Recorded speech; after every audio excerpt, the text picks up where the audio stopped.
Here's the issue, though, in my book.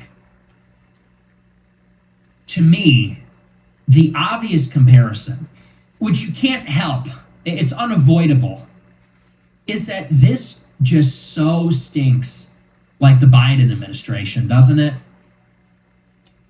And I've been really on Trump this year because, look, the mass deportations are not happening. The war in Ukraine has not ended. It's actually going on more.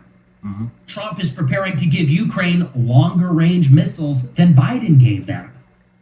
Scott Bessent today is complaining about the Russians. We're no closer to a deal. We're going to keep sending Ukraine weapons and better ones, longer range ones.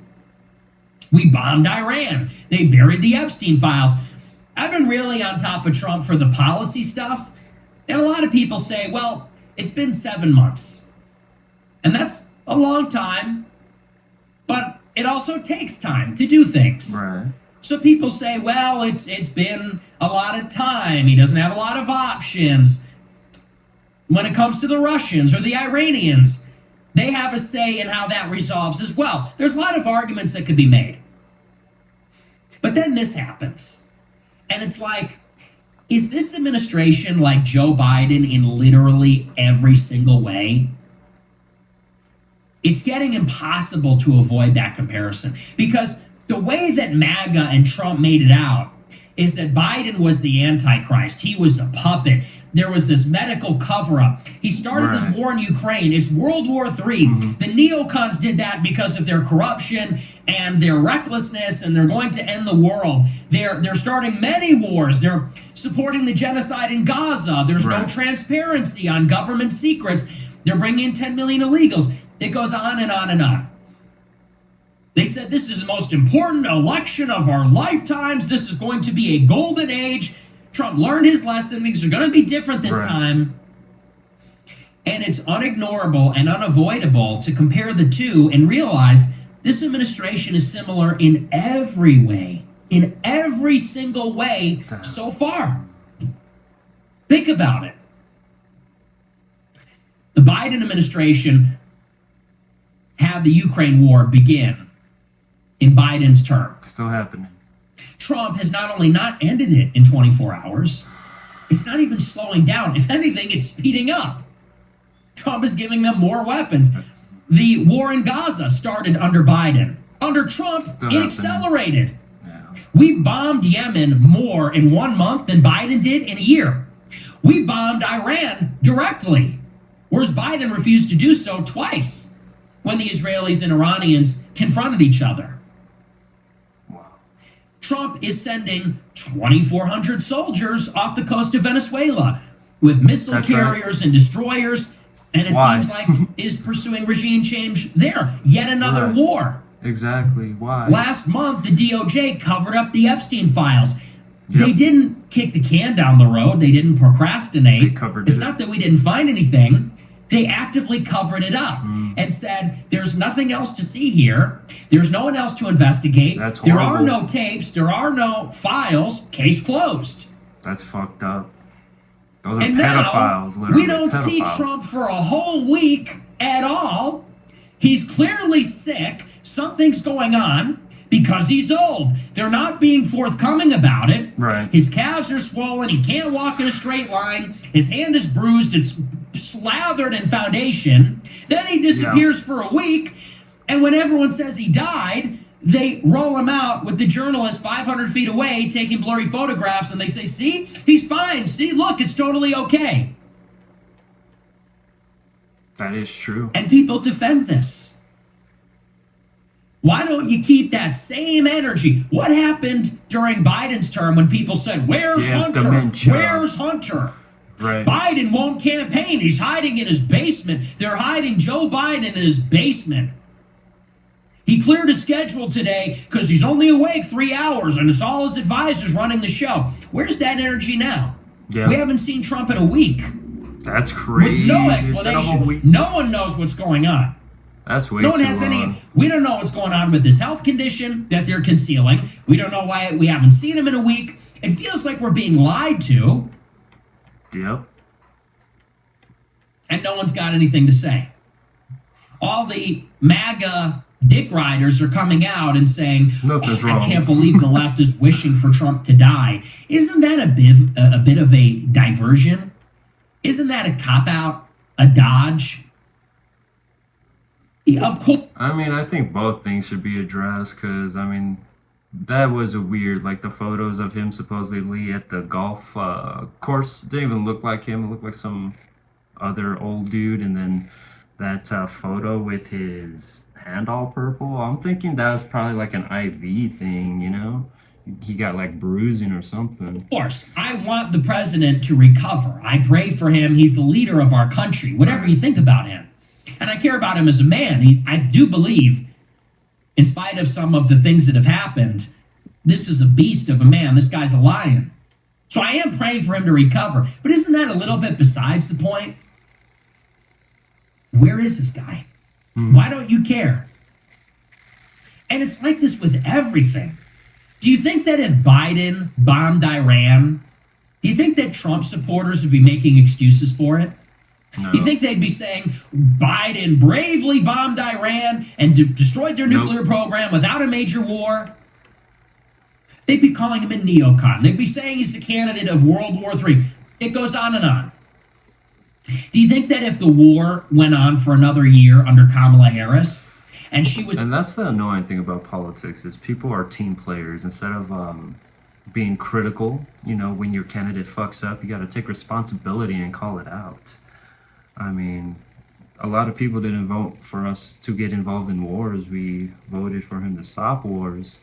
And it's a lot of hypocrisy, you know what I mean? Because, yeah, Biden was sick. He probably does have dementia. We called him out, and something's going on with Trump. I did not realize he was out for a whole week. But all these photos and the weird hand thing, something's going on. And, I mean... Not only that, the whole Epstein files things, that needs to be addressed too. There's just too much shit happening, and it's not good. Sending Ukraine longer range weapon systems. Do you think that any Trump supporter would be making excuses and saying, well, it's only been 7 months, and that's very complicated, and we got to get Putin to the... Of course not. Of course not. They'd be attacking her all day. Epstein files. Do we even need to go there? What if the Epstein files were buried under Kamala? Would there be a single person standing that would defend her on our side? Absolutely not. But Trump gets away with all of it. Bomb Iran, accelerate the war in Ukraine, cover up for Epstein, and then in the end, it's like Biden levels of Weekend at Bernie's 2. Right. To add insult to injury. And Johnny MAGA and Cat Turd and Scott Pressler and Jack Posobiec and all the usual suspects, they're right there on Twitter to defend this. The usual suspects. And this is where, here's the best part. I call this out, and people say that I'm becoming left-wing. Have you seen this? Typical. People say now that I'm liberal. The Democrats are making a play to support the Groypers, and I'm left-wing, and I changed. I did not change. You changed. Yeah. People are so stupid. They get caught up in these cycles. It happens on both sides, but, I mean, Nick is just being critical and calling out things when he sees something's wrong and not right, and honestly, everyone should be like that. Not having blind allegiance to a party. I didn't leave the right. The right left me. Mm-hmm. In 2016, when they threw Hillary Clinton's limp body into a van on 9/11, I thought that was very weird. Bro, that was hilarious. In 2020, when Joe Biden was obviously mentally incompetent, I thought it was a disgrace when they made him the president. Oh, and I didn't support the war in Ukraine, and I didn't support America's policy towards Gaza. And I don't support that Trump has this health condition. They're covering it up. I don't support that he's continuing the war in Ukraine. And I don't support that he's bombing Iran for Israel. Yep. So who changed here? We all know who's pivoted, involved, who went in a weird direction. I didn't become left-wing. You became just like the people you purport to oppose. Isn't it weird? All those people that said, where's Hunter? Where's the laptop? Where's Joe Biden? Suddenly, crickets. When Trump disappears for a week, when he's got an issue, they got nothing to say. Oh, he's aging in reverse. No, he's not. And that's insane. If you, honest to God, look at a picture of Trump like these people do and say, incredible, he's aging in reverse. Like, you have lost the plot. The only thing good about Trump is he's still cognitively there, but physically wise, no, he's overweight and he is about to be 80, or he is 80, so. You have gone insane. Yeah. We are through the looking glass when Trump supporters are saying, he's fine. He's fine. Ignore the giant foundation on his hand. Ignore the swollen calves. Ignore the fact they disappeared for a week and then they did this weird cover-up where they took pictures from Baltimore of him at the White House, practically. That we wouldn't catch on. And it just goes to show, I am right-wing. I am America first. Am I the only principled person left? Am I the only Trump supporter or former Trump supporter that will apply America first to Israel? Am I the only former Trump supporter that will hold Trump to the same standards as Joe Biden? And obviously I'm very right-wing.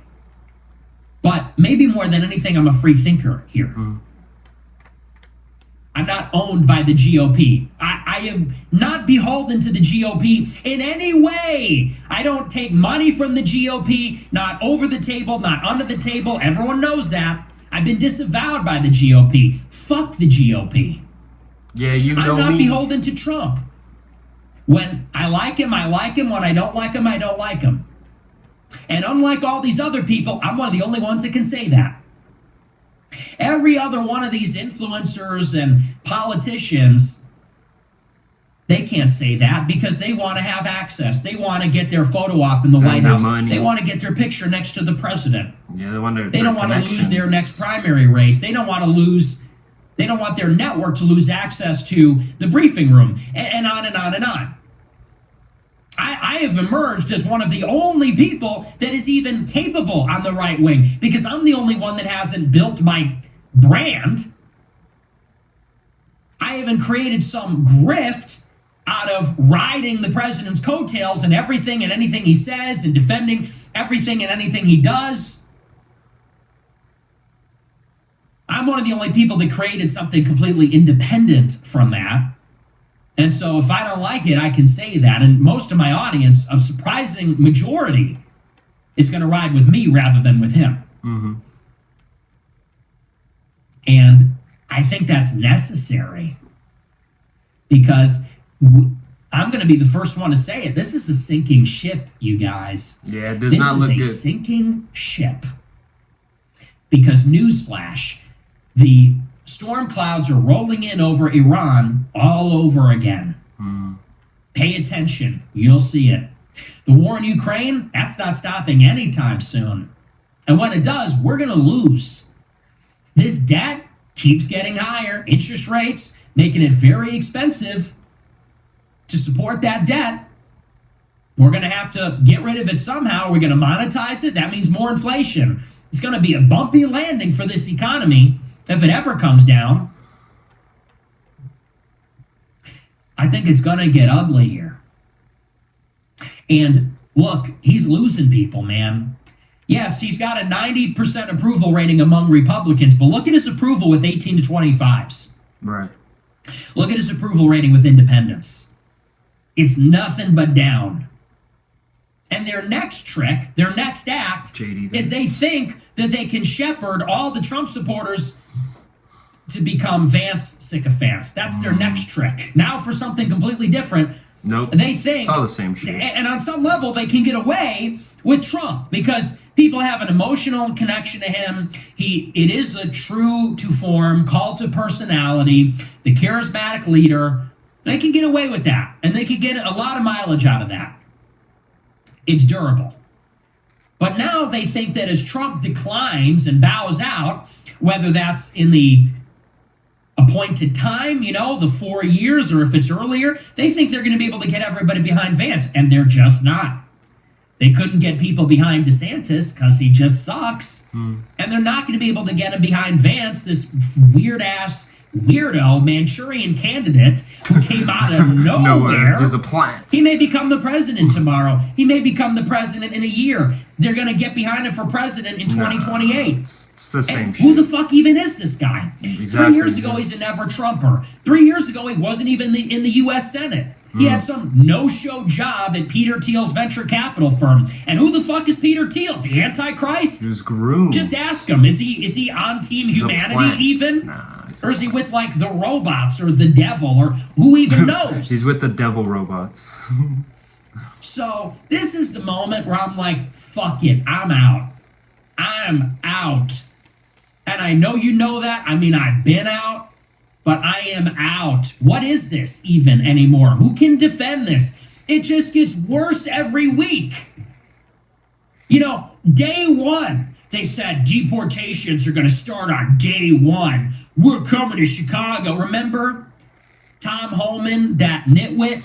I mean, there are We're going to come to Chicago on day like, one, whether they like it or not. not like And then super what happened? mega Day mass one. deportations. Well, it's only been one day. We can't do it. Day two. Well, it's only been 2 days. Day 50. It was over before it began. Dude, they put Sriram Krishnam as like an AI czar. Elon Musk was browbeating the Trump supporters on Christmas and New Year's because they didn't want limitless H-1Bs. They made Marco Rubio the Secretary of State. Scott Bessent used to work for George Soros and he's gay. This is our administration. It was cooked from the start. And it just keeps going. Worse. No mass deportations. No end to the war in Ukraine. We're bombing Iran. They're saying we'll do it again. Buried the Epstein files and covered it up for weeks. We're now against Thomas Massey for some reason because it's like an open cover-up of Pedophile Island. And now he's fucking sick. Now he's hiding in his basement like Joe Biden. And we're supposed to say, our glorious president is aging in reverse. It's a miracle. He's Benjamin Button. It's totally insane. It's totally insane. And these people need a reality check. Like, at this point, it's doing more harm than good. It's just damaging. Damn. I mean, he is right on a lot of things. You know, the border. There isn't that super mass deportations, but from what I'm seeing, I mean, people are getting deported. It looks like they're actually doing their job, but I'm guessing Nick wants it on a bigger scale, which, you know, it makes more sense because there's so many millions and millions of these illegals, you know. The more we get out, the better it is for our debt and our economy and stuff like that. But, yeah, he is right. There's a bunch of net negatives here. So far with the Trump campaign, and it sucks. It's going against a bunch of what the voters voted for, basically, and who knows, man? There's just so much shit happening. Well, I guess we'll stay tuned. Let's see if Trump gets out of his cave. We don't even know what's going on with him either, and I mean, the thing that's going on with this administration is definitely the lack of transparency. So it's a big L, and it does feel like a sinking ship. And yeah, I really doubt J.D. Vance will become the next president. You know what I mean? It's a lot of the same shit on both sides, but it definitely is all controlled by the same people, left and right. You know. It's always something going on with the, you know. Anyways, guys, I will catch y'all later. Let me know what you think in the comments. Have a good one.